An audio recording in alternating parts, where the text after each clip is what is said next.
అదరగొట్టే కారం రంగు రుచి ఆచి కారం పొడి. తెలంగాణలో పంచాయతీరాజ్ తొలి విడత పోలింగ్ ముగిసింది. అయితే 1 గంటలోపు పోలింగ్ కేంద్రాల్లో క్యూ లైన్లో ఉన్న వారికి ఓటు వేసేందుకు అనుమతిస్తున్నారు. ఉదయం 11 గంటల వరకు 51.95 పోలింగ్ శాతం నమోదైనట్లు అధికారులు తెలిపారు. గతంతో పోలిస్తే ఈసారి ఓటింగ్ శాతం ఎక్కువగా నమోదయ్యే అవకాశం ఉన్నట్లు అధికారులు చెబుతున్నారు.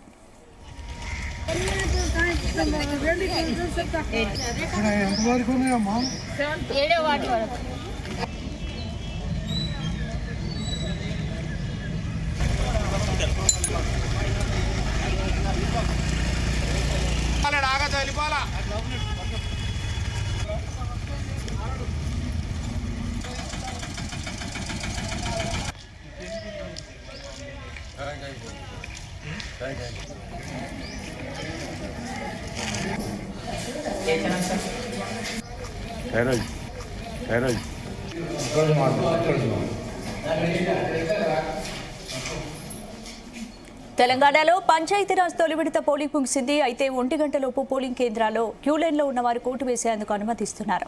ఉదయం 11 గంటల వరకు 51.95% పోలింగ్ నమోదైంది. ఇక గతంతో పోలిస్తే ఈసారి ఓటింగ్ శాతం ఎక్కువగా నమోదయ్యే అవకాశం ఉన్నట్లు అధికారులు చెబుతున్నారు.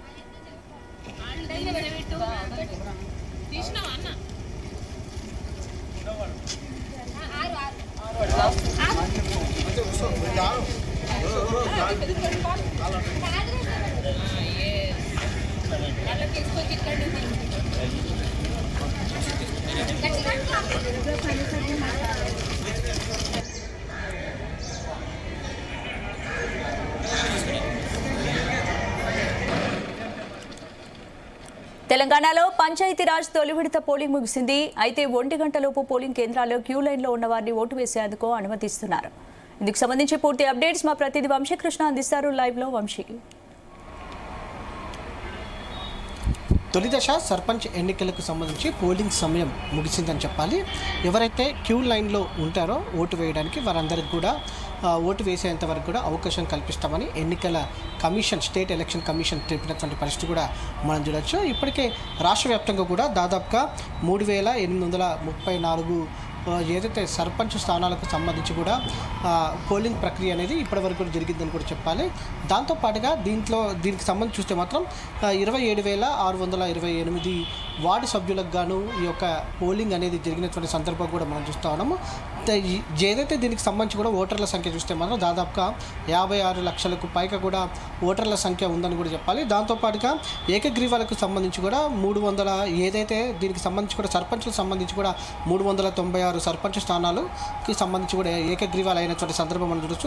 దాంతోపాటుగా 9,633కు సంబంధించి వార్డులు ఏవైతే ఉన్నాయో వాటికి సంబంధించి కూడా ఏకగ్రీవం అయినటువంటి సందర్భం కూడా మనకు కనిపిస్తోంది. ఒకసారి ఈ 3 దశలకు సంబంధించి కూడా ఎన్నికలకు సంబంధించి చూస్తే మాత్రం ఈరోజు తొలి దశ ఎన్నిక జరిగినటువంటి సందర్భం కూడా మనం చూస్తూ ఉన్నాము.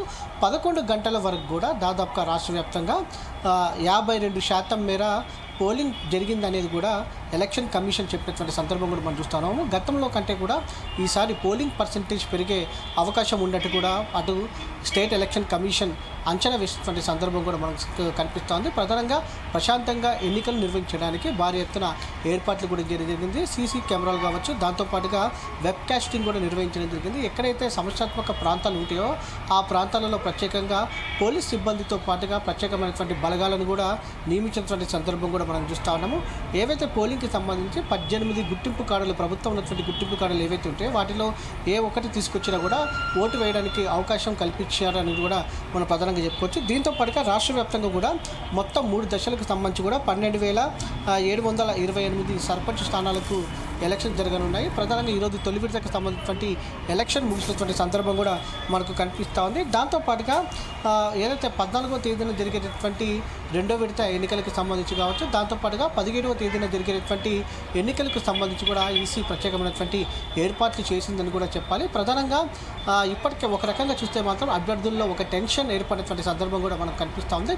తదుపరి ఏదైతే ఎన్నికల సమయం ఏదైతే తొలి దశకు సంబంధించిన పోలింగ్ సమయం ముగిసినటువంటి నేపథ్యంలో మరో గంటలో అంటే 2 గంటలకు నుంచి 2 గంటల నుంచి కూడా కౌంటింగ్ ప్రక్రియ అనేది ప్రారంభం కాబోతోంది.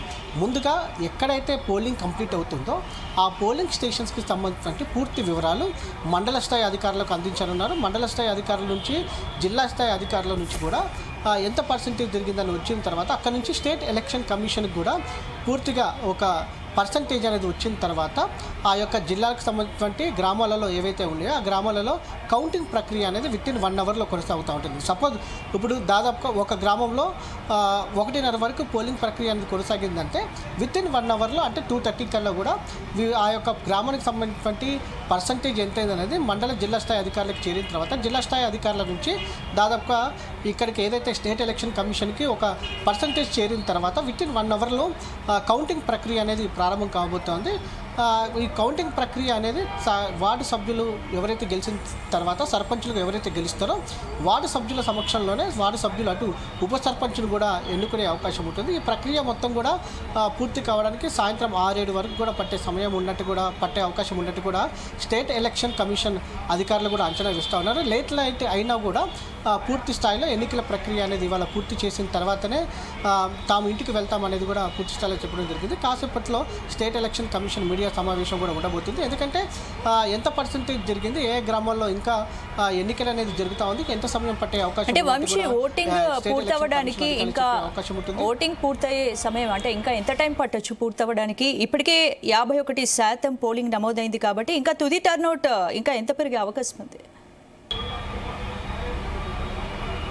ఖచ్చితంగా దాదాపుగా 85% పైగా కూడా 90% వరకు కూడా వెళ్ళే అవకాశం ఉంటుంది అనేది కూడా ఎలక్షన్ కమిషన్ అధికారులు అంచనా వేస్తూ ఉన్నారు. ఎందుకంటే గ్రామాలలో కూడా పెద్ద ఎత్తున మోటివేషన్ చేసినటువంటి సందర్భం కూడా మనం చూస్తూ ఉన్నాం. గతంలో కంటే కూడా ఈసారి ఓటింగ్ ప్రక్రియ అనేది పోలింగ్ పర్సెంటేజ్ పెంచాలనేది కూడా స్టేట్ ఎలక్షన్ కమిషన్ నిర్ణయించుకున్నటువంటి నేపథ్యంలో ఆ దిశగా అవేర్నెస్ ప్రోగ్రామ్స్ అనేది కొంత ఎక్కువగా జరిపినటువంటి సందర్భం కూడా మనకు కనిపిస్తుంది. ప్రచార కార్యక్రమాలు అనేది కొంత ఎక్కువగా నిర్వహించినటువంటి సందర్భం కూడా మనందరికీ కూడా తెలిసిందే. దాంతోపాటుగా ప్రజెంట్ ఏదైతే 11 గంటల వరకు కూడా దాదాపుగా 52% మేర పోలింగ్ శాతం నమోదైనటువంటి నేపథ్యంలో వీటి సంఖ్య మరింత పెరిగే అవకాశం ఉంటుంది. ఎందుకంటే 11 గంటల నుంచి 12 గంటల వరకు సమయానికి సంబంధించినటువంటి పోలింగ్ శాతం రావాల్సి ఉంటే అవసరం ఉంది.